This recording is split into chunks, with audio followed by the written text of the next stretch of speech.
Good day, and welcome to Trusting God at All Times, a daily devotion of Peakland United Methodist Church in Lynchburg, Virginia. My name is John Vest, and I'm the pastor of the church. When I was a small boy, our house had a back porch that sat pretty high in the air. Our land wasn't level.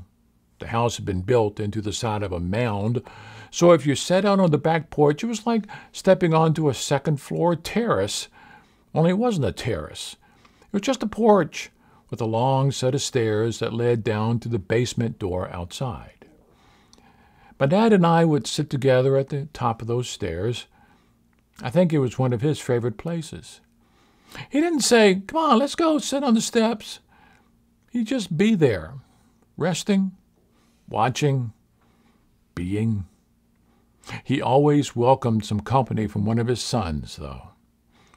I remember one evening sitting there with my father. In the far distance, there was a summer storm. You could see flashes of light behind the clouds, literally follow the roll of thunder across the sky. 5 seconds, 6 seconds, 7 seconds. That means the storm's about 7 miles away from here, Dad would tell me. One night, a storm was beautiful in its intensity, and we both, father and son, we sat there.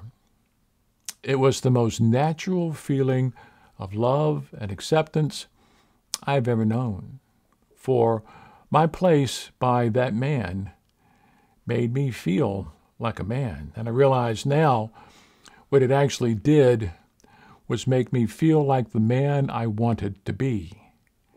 He was the man in my life, and I still want to make him proud.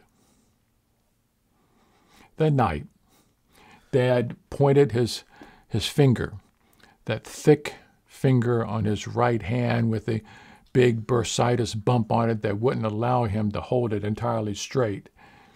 He pointed to the nighttime stormy lit sky and said, "See that, son? See that? That's something only God can do." And I tell you this now. My earliest recollection of encountering God didn't take place in some seminary building, reading the Bible as I pored over texts, both ancient and modern, telling me who God is, what God has been doing, what God means. My earliest recollection of encountering God did not take place in church, although without the church of my youth, I would not be now retiring as a clergyman. I met God somewhere between the tip of my father's finger and that storm. Somewhere between the faith of a man who loved me enough to talk freely about God and the awesome power of something only God can do.